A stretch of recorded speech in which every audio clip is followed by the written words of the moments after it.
Hello, everyone. Welcome to another episode of the Mad Minute. Today I'm speaking with Lieutenant General Gen Jack Shanahan, Director for Defense Intelligence under the Undersecretary of Defense for Intelligence. Sir, welcome to the show.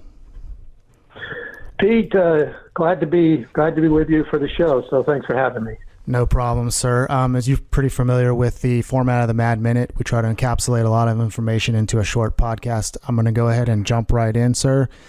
Could you tell us a little bit about your early years and what led to your decision to join the Air Force? Well, to go all the way back, it would be a love of wanting to fly airplanes as a young boy. Grew up in the year 1970-71. My dad was a professor, so we were on sabbatical that year up by the Cambridge area. Lived just out of town called Duxford, which is rather famous today for its war museum, aviation war museum, but that did not exist back then. It was just an old World War II runway with a bunch of rat-infested bunkers around it, but they had just finished filming the Battle of Britain there with some scenes that had been done right there on the base with some Messerschmitts and Spitfires and Hurricanes. And it was one of the first movies I ever saw when it came out. It was in Duxford, and decided that's what I wanted to do, the love of flying.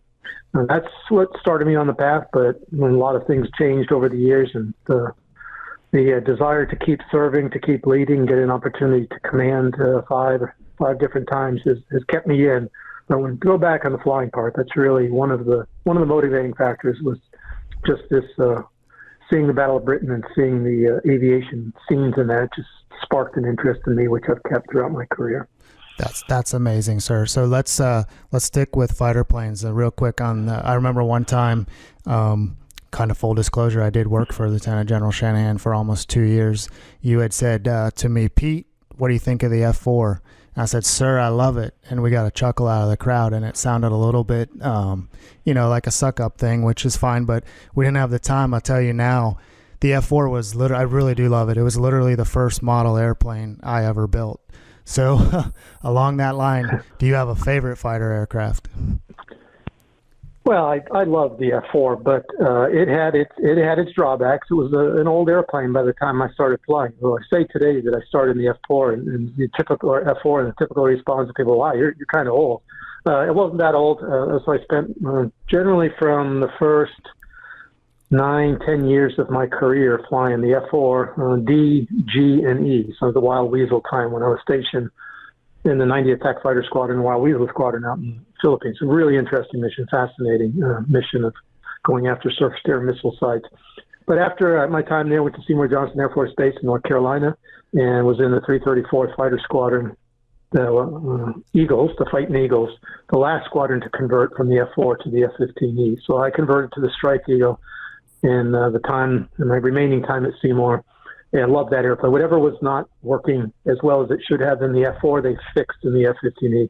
It's an incredible airplane. In fact, I have recently seen, I know he said this several times, but Chuck Yeager, who is still out on Twitter, believe it or not, some really humorous tweets, but he has said if there's one airplane today that he would want to fly, he said it was the F-15E. Remarkable airplane, incredible air-to-air, air-to-ground capabilities. So I really enjoyed that. And when I went out to the Air Force Weapons Instructor Course, commonly known as the Weapons School out in Nellis Air Force Base in Nevada. I was flying out there, went through it as a student, and then was an instructor and the director of operations. So I loved the F-15E, and then got out of that, and then went back and flew on some heavy airplanes in my wing commander time. Right, and that reminds me of something. I'd seen your mug a million times with your call sign. How did that come about? Yeah, there's not much to that story. Shanahan doesn't seem like a very difficult last name, but as a young lieutenant, when I showed up in the 90th Attack Fighter Squadron in the Philippines, my first operational assignment still as a lieutenant, second lieutenant when I first showed up. And first meeting with the director of operations, just one of my role models, unfortunately, has since passed away. But he, from whatever reason, just said, hey, I can't pronounce your last name from now on, you're Shanahan. And that name has stayed with me ever since, although not too surprising. I don't really use it that much as a general officer. Sometimes we'll just abbreviate to SHA, Shah. But, yep, Shanahan. Makes sense. All right. So as you were moving up, and what was your first assignment when you came out of flying and you started moving over towards intelligence? Well, I did I did a variety of different things. I was on the staff at the Air and Space Operations Center over in Korea at under 7th Air Force, which is it was a really important squadron in position because it was what built the air tasking order. If you're going to go fight in Korea, some things never change, kind of going through the same process today with North Korea. But that taught me a little bit about command and control, as we say, C2. And then from there, I went to different schools, but then ended up back on the staff at Pacific Command headquarters in Hawaii, where I was working in the exercise branch. I learned a lot about joint operations and just sort of how all the different services can work famously well together when they put their minds to it. I really enjoyed that. And then out of there, was supposed to go to the Pentagon into the air staff, but got a call one day from my Marine boss, the J3, and said, "No, you're going to command the 480th Intelligence Group." And that was a surprise, to say the least, because I was not an intel officer, but was a consumer of everything that group produced, right? Which has to do with targeting, imagery, point mensuration, a bunch of different things that group was well known for. So that was my first assignment, commanding that, and then sort of took off a life of its own. So from then to today, I've had some combination of intelligence, surveillance, reconnaissance, command and control, and flying assignments or staff assignments that take me up to the place I am today. Right. And that leads me into, I had some questions on leadership. I've been myself with the blog and the podcast really studying leadership a lot lately. And I thought about working under you, and without sounding cheesy, I could never pinpoint a leadership style to say. I just knew, and myself and I think the rest of the team, and they would agree, and it wasn't kind of a 48 laws of power kind of fear thing, but it was just this feeling like we were inspired to try to do our best because we didn't want to disappoint the general. And that's definitely has to attribute to a leadership style, but it wasn't something I could pinpoint. Can you elaborate kind of on your thoughts on leadership and a leadership style? Well, the challenge with leadership is you always want to find it and bottle it, but it's very hard to find the right combination of leadership styles. And when I look back on some of the best leaders that I've ever worked for, that had the right combination of courage, discipline, accountability, work hard, play hard. They gave a lot of leeway to the people working for them, enough rope to hang yourself. And if you took a little bit too much rope, you were brought back in very quickly in terms of the accountability and discipline piece of it. But the idea of giving people the room to maneuver and providing commander's intent, as I say even today, I like to micro understand but macro lead. I want to know details, but I don't want to get and do people's jobs for them. So this idea of, as you said, some of the best leaders I've ever worked for, you didn't want to disappoint them. You can get yelled at all the time. You can brush it off because you can find a reason to excuse it. But in terms of letting somebody down, it's a devastating feeling if you really felt like you let the boss down. So I've tried to use a similar leadership style. I know I don't always get it right. And then something I've plagiarized from somebody else, but the more I'm around, and I'm in year 33 of my career, the idea of leadership as a contact sport. You don't lead from email, you have a desk. It's mixing it up with people. It's harder and harder to do in the digital age we're in, but it's essential to have that contact with people so they know what your vision is, what your objectives are, what your goal, what the mission of the organization is, rather than just seeing it on email. So finding that right balance gets harder and harder the higher you go, becomes even more important. And I mean, it's legendary for it, but Secretary Mattis it has all of that and more than I ever will, because he inspires people to do the job. And so there's this idea of inspirational leadership. It's very hard to pin down exactly what that means, but I do believe in letting people do their jobs, but holding them accountable. And then once in a while going back and checking to see how that organization is doing. So that's sort of, in a nutshell, kind of some of my thoughts and leadership philosophy. Yeah, that was a good segue for, I was going to ask about motivating and inspiring teams, but I think that was pretty good. So let's move on a little bit in the interest of time. I know, having worked for you, you're kind of a tech guy, I would say, Silicon Valley best practices. But so can you give us some thoughts on maybe some emerging technologies you see? I know in the past you've talked a lot about big data, machine learning, artificial intelligence. So I guess without diving too deep in the weeds, just some of your thoughts on where technology's going. Well, we're at one of those epical moments in history where this, in surfing terms, the wave is building and it's big, and we can either get crushed by it and buried underwater, or we miss the wave entirely. So we're trying to figure out on artificial intelligence, how do we get the Department of Defense to catch the wave at the right time at the right place? So I'm in charge of a pretty big project working on how to integrate some elements of artificial intelligence, specifically computer vision and deep learning, machine learning, into automating and or augmenting exploitation of full motion video for unmanned aerial vehicles. That's the beginning. And this is we picked a specific problem. Everybody we talk to in Silicon Valley or those that are in big universities that do a lot of AI said, find a problem, a narrow problem, deliver success with it, and then everything else will take off. So this is a pilot project, an accelerant for the Department of Defense. We have a long way to go.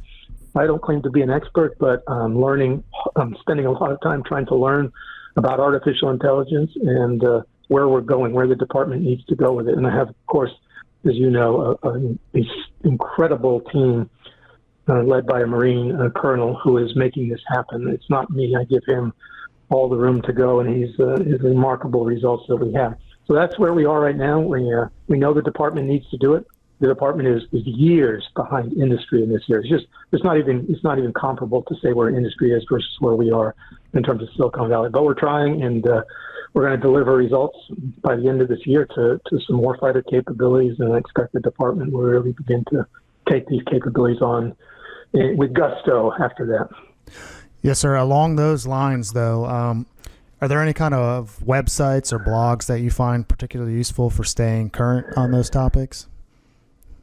I follow I'm probably up to 200 and almost 250 on Twitter that I follow of all types, from everything from sports recreation to artificial intelligence. So without getting too specific, there are quite a bit. And on the blog side, there are a number of really good sites having to do with war and warfare, strategy Bridge, War on the Rocks. I mean, there's a number of those that it's just excellent reading because we have some young people out there that are writing some fascinating stories, blogs, posts, social media posts about strategy, war, and warfare. So I follow quite a bit and just trying to keep my finger on the pulse of what's out there and learn quite a bit. And usually you point me to a few more links and I get to go a little deeper into some of these high-tech capabilities. Right. And on that note, with a lot of reading, a question of books, what have you read recently? Is there anything that you found particularly good, either in the tech arena or in a geopolitical context, that you'd recommend? Yeah, sometimes it's a little hard to catch up on my reading, so I tend to go in little spurts. But looking at the ones I've read in the past probably 6 months, Kissinger's book on China was a fascinating look at the Pacific and China.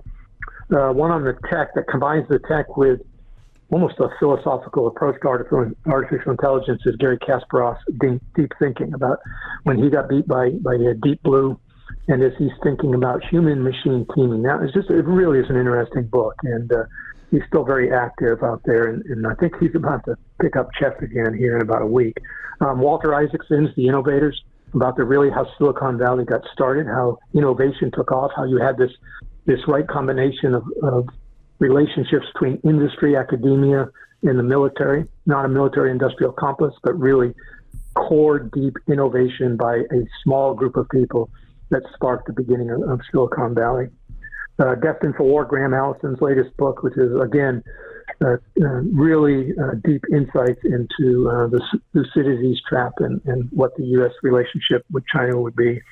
And then a while ago, I finished Hamilton by Chernow, which is just, you talk about an amazing individual, and there's a reason the play has done so well because the story is just, it's one of a kind. I mean, Hamilton is founding father and really helped drive so much of our country's position today. So those are the ones that I've read within the last 6 months. Right. Outstanding. So usually I, with other guests, I'll wrap up the Mad Minute with a fun question on a superpower or what have you. But today, sir, I'd like to say if you had like one small piece of advice to any young man or woman who's serving today that's looking to make a career out of the military, what would that be? Well, at its core, it would be something along the lines of public service still matters, and it matters greatly. You won't get rich serving in the military, serving in the government, serving in the Peace Corps, but there is this idea of service to one's country, and it seems sometimes a bumper sticker or a cliche, but it's what's kept me going for an awful long time. So for young people, there's a tendency in today's world to get a little jaded, to get a little down, to figure out or to question why they would serve for not really that much money, and in a time of tumult as we have in our government right now, maybe question where our country is headed. But to have an effect on government or the military or any kind of public service, I would encourage people to stay with it, because over time you'll be surprised how much of a difference you can make. Right. That was a very valuable conversation. I'd like to thank you for being on the podcast, sir. Well, you're welcome, Pete. I'm glad I was able to chat with you, and good luck.